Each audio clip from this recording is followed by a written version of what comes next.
Election commission के फैसले के बाद पीटीआई हिमायत याफ्ता सुन्नी इत्तेहाद कौंसिल कौमी और सूबाई असम्बलियों की 77 मखसूस नशिस्तों से महरूम हो गई है और अब कौमी असम्बली में मखसूस नशिस्तों की अलाइनमेंट के बाद नून लीग 123 नशिस्तों के साथ सबसे बड़ी जमात बनकर सामने आ गई है। सुन्नी इत्तेहाद कौंसिल के अरकान की तादाद 82 है, जबकि पीपल्स पार्टी के जो अरकान है उनकी मजमूई तादाद 73 हो गई है। अच्छा, पीटीआई ने मखसूस नशिस्तें ना मिलने और उन्हें दीगर जमातों में बांटने के फैसले के खिलाफ अदालत जाने का ऐलान भी कर दिया और अब वो इस पर कानूनी जंग लड़ने की बात भी कर रहे हैं। और दूसरी जानिब वज़ीर-ए-आज़म के इंतखाब की अगर बात की जाए तो उसके बाद सारी नजरें काबीना की तश्कील और सदारती इलेक्शन पर मरकूज हैं और इतलात ये भी आ रही हैं कि आसिफ अली जरदारी का इलेक्शन में कामयाबी के लिए नंबर गेम पूरा हो चुका है। तो इस सारी सियासी सूरत हाल करेंगे। हमें इस वक्त ज्वाइन किया है सीनियर सहाफ़ी और तज्ज़ियाकार है आमिर ज़िया साहब। आमिर साहब, बहुत शुक्रिया प्रोग्राम में ज्वाइन करने के लिए।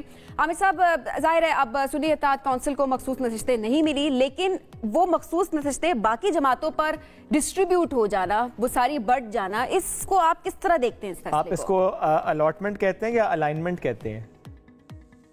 देखिए, आपने खुद एक लफ्ज इस्तेमाल किया कि महरूम हो गई। महरूम होता है किसी का कोई हक हो और उसको ना दिया जाए।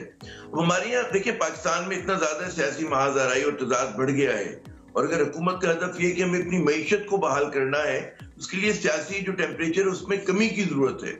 अब जब इस किस्म के इक़दाम होंगे तो उसका मतलब ये कि जो महाजराई है वो जारी भी रहेगी और उसमें उसकी शिद्दत में भी इजाफा होगा।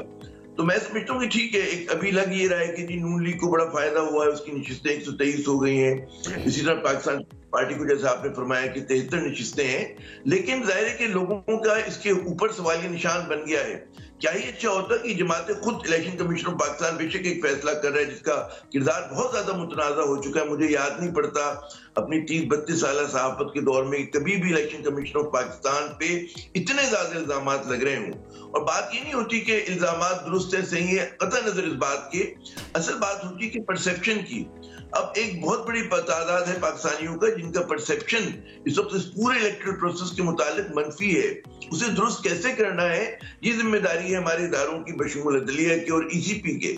अब अगर वो उस कहते हैं ना उस पेचीदगी में इजाफे पे इजाफा कर रहे हैं तो फिर ये जमाने में पलटने की बातें नहीं है। ये बात इसकी अगर आप समझे कि इसकी वतन से ऐसी चीज पैदा होगी कि मुल्क में इस्तेहकाम आएगा, फिर हम मईशत पे भी तवज्जो दे सकेंगे, इस लड़ाई के झगड़े के माहौल से निकलेंगे। मुझे अफसोस से कहना पड़ता है कि नहीं निकल पाएंगे और ये बड़ा एक कोताबीनी है हमारे मेरे ख्याल में इदारों की कि जिस तरह एक बड़ी पार्टी को साइड लाइन किया। जी अच्छा आमिर साहब, इलेक्शन कमीशन ने फॉर्म 45 भी बिल आखिर अपलोड कर दी है। अब ऐसे में क्या लगता है आपको, ये मामला निमट गया या कि एक नया पेंडोरा बॉक्स खुल गया? कि ज़ाहिर है अगर अपलोड कर दिया फॉर्म 45 और अब वो तमाम उम्मीदवार जो कहते हैं कि उनके पास फॉर्म 45 के मुताबिक वो जीतते हैं, और अब क्या वो फॉर्म 45 मैच करेंगे? नहीं होगा तो वो क्या करेंगे? How do you see this situation of form 45? देखिए, सोशल मीडिया, हालांकि आपको पता है पाबंदी है, कल फेसबुक तो खैर ग्लोबली डाउन हुआ, ट्विटर हमारे यहाँ काम नहीं कर रहा, लेकिन सोशल मीडिया पे जो लोग तकाबुल कर रहे हैं इन दो फॉर्म्स का कि एक जो कैंडिडेट उम्मीदवार के पास और एक जो लोड किया गया है उसके आदाद शुमार में आपको फर्क नजर आ रहा है। फिर दूसरी बात ये कि एक आईनी मुद्दत होती है एक काम को मुकम्मल करने की, उसको भी ब्रीच किया गया है 14 डेज की वो। जी, तो इससे मजीद जो है वो शुकूक व शुबहात लोगों के दिलों में बढ़ेंगे और सवालिया निशान खड़े होंगे। तो मुझे इसके ऊपर हैरत हो रही है कि जिन चीजों पे हमारी तनाज़ा नहीं होना चाहिए, जो बड़ी खुशसलूकी से तय हो जानी चाहिए, उस पे भी हमारी टेढ़ापन आ गया है। इसमें आमिर साहब पहला स्टेप कौन ले सकता है? आपको लगता है कि शहबाज शरीफ साहब को ये अनाउंस करना चाहिए कि एक ऐसा फोरम होना चाहिए जहां पे वाकई पे तहकीकात हों? अगर इलेक्शन से मुतालिक इतने शुकूक शुबहात हैं और फॉर्म 45 से मुतालिक इतनी बातें होती आई हैं, तो आपको नहीं लगता कि एक वैसे कमेटी बन जाना या ऐसा कोई फोरम तश्कील दिया जाना जो कि फिर तहकीकात करे और दूध का दूध और पानी का पानी हो जाए?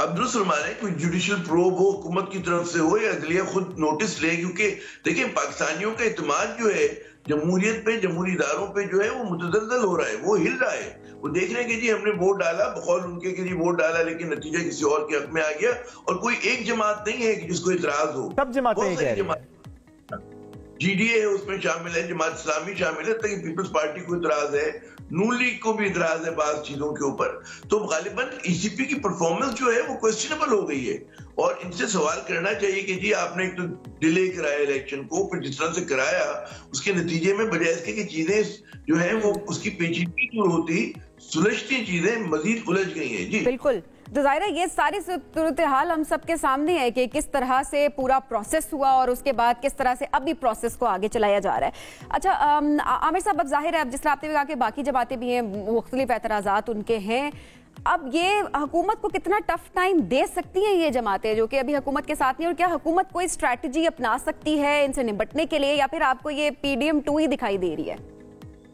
देखिए, हुकूमत के सामने 3 बहुत बड़े चैलेंजेस हैं। पहला चैलेंज तो जाहिर है कि मईशत का है, अगर आप मौका देंगे उस पर बात कर लेंगे, वो बहुत मुश्किल चैलेंज है पाकिस्तान के लिए। फिर दूसरा चैलेंज हुकूमत की खुद अपनी साख्त है, क्योंकि एक ये मखलूत हुकूमत है। जब भी मखलूत हुकूमत होता है उसको चलाना इतना आसान नहीं होता।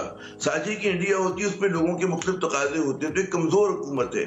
फिर इनका सामना एक मजबूत हिज़्ब इख्तिलाफ से है, उस हिज़्ब इख्तिलाफ से है जो समझ ये रही है, उसको तस्वुर ये किया हुआ है कि जी हमारे साथ ज्यादती हुई है, और क्योंकि ज्यादती हुई है हमारे साथ तो वो एक एहतजाज के मूड में है। अब आप इन तीनों महाजों को कैसे टैकल करेंगे? उसमें सबसे बड़ा, अच्छा मईशत में अगर ज़बूहाली है, महंगाई बढ़ रही है, लोग रोजगार से महरूम हो रहे हैं, तो जाहिर है कि उससे क्या होगा कि उससे हिज़्ब इख्तिलाफ को फायदा होगा। लोगों में जब बेचैनी पैदा होगी, इत्मीनान होगा। फिर आप देखते हैं कि लॉ एंड ऑर्डर का सिचुएशन जो है बहुत बुरी है। कराची अभी आपकी मैं रिपोर्ट देख रहा था और बड़ी लर्ज़ाखेज़ थी कि कराची जो आपका फाइनेंशियल हब है, वहां पर अगर कोरंगी क्या है, कोरंगी इंडस्ट्रियल एरिया है हमारा, और वहां पर हर दूसरे रोज कत्ल होता है, लोग लुट जाते हैं।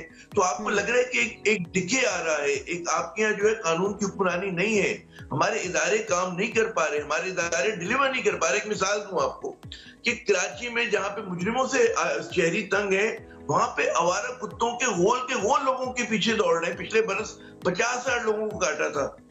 हमारी ये कोई सुनवाई नहीं है। तो कराची जैसे बड़े शहर का ये अगर हालत है, तो आप सोचिए कि आप कैसे मईशत को बहाल करेंगे जब आप लोगों को सिक्योरिटी प्रोवाइड नहीं करेंगे। आप कहते हैं जी हमें बैरून मुल्क से सरमायाकारी लानी है, लेकिन जो हमारा मकामी सरमायाकार है वो परेशान है और वो खुद बाहर भागने के चक्कर में है। तो बड़ा मुश्किल चैलेंज है शहबाज शरीफ साहब की हुकूमत के लिए। और एक और चीज से जुड़ी हुई है जो उन्होंने आज में कल उन्होंने गुज़िश्ता रोज ऐलान भी किया कि हुकूमत जो खर्च करती है, हुकूमत की जो साइज है, उसको क्या वो कम करेंगे या नहीं करेंगे, इसका आपको इंडिकेशन होगी कि इनकी काबीना कितनी बड़ी होती है। ये बहुत अहम पॉइंट आपने रेज किया, चूंकि उन्होंने पहली अपनी स्पीच में भी आमिर साहब यही बात की थी कि जो ऐवान भी चल रहा है वो कर्ज के पैसे से चल रहा है। ये बहुत अहम बात है कि काबीना बता देगी कि आप क्या करना चाहते हैं, तो वही काबीना से मतलब छोटा सा जवाब जरूर दीजिएगा, वक्त में मुख्तसर है। वज़ीर-ए-आज़म तो रिपीट हो गए, काबीना भी रिपीट होगी। मैं यही कह रहा हूं कि जो पहला इंडिकेशन है बड़ा भरपूर होगा। अगर वो कहते हैं मैं 12 रुकनी वफाकी काबीना और हर सुबह जो है 12 या 16 रुकनी से ज्यादा नहीं बढ़ेगा, तो एक इंडिकेशन होगा, एक अलामती चीज होगी कि हुकूमत जो है संजीदा है पाकिस्तान में इस्लाहात करने के लिए। लेकिन अगर सबको खुश करेंगे, 80 मतलब वजीर होंगे, 80 बड़ी गाड़ियां दी जाएंगी, प्रोटोकॉल दिया जाएगा, उनके 80 सेक्रेटरीज होंगे, महकमे होंगे। देखिए ये खर्चा यकीनन पाकिस्तान को बिल्कुल बेयर करना पड़ेगा, नहीं सकता, लेकिन अलामत है कि जब आप अवाम से कुर्बानी मांग रहे हैं, आपके अपने जो अल्ले तलल्ले हैं, क्यों नहीं ये बड़ी गाड़ियों से छोटी गाड़ियों में आ सकते हैं? क्यों नहीं ये 1300 सीसी और 1000 सीसी की गाड़ी इस्तेमाल कर सकते हैं? कौम के कहते हैं ना कर्ज के ऊपर, कर्ज से ली गई रकम पे हमारी अफसरशाही हुए, हमारे जो सियासतदान हैं वो बड़ी बड़ी गाड़ियों में घूम रहे हैं, 4-4 उनके साथ गाड़ियां हैं, लोगों को डराते हैं। प्रोटोकॉल भी चाहिए, प्रोटोकॉल की भी 4-5 गाड़ियां होंगी, अपनी भी एक गाड़ी होगी, और प्रोटोकॉल की गाड़ी भी जाहिर है वो भी कम नहीं होनी चाहिए, क्योंकि वो हमारे हुक्मरानों के प्रोटोकॉल्स हैं। और बाकी आपने बात बहुत दुरुस्त की है कि हमेशा कुर्बान कहते जी अभी हमें और थोड़ी सी कुर्बानियां देने, मुश्किल वक्त कुर्बानियां अवाम के लिए हैं, हुक्मरानों के लिए तो कभी भी नहीं देखी हमने। बिल्कुल आपने दुरुस्त फरमाया कि हम कुर्बानी का बकरा बनते तो हम और आप बनते मजदूर, किसान, हमारा रेडी लगाने वाला, फेरी लगाने वाला, मुतवस्सित तबके का अफराद। लेकिन जो हमारी हुक्मरान शराफी है वो चाहे मतलब है अफसरशाही उसके अंदर आ जाती है, हमारे बड़े बड़े सियासतदान जो पार्लियामेंट में लोग बैठे हुए हैं, ये लगता है किसी और दुनिया में है। टाइटैनिक में छेद हुआ हुआ है, इनकी पार्टी जो है बालाई मंजिल पे जारी है।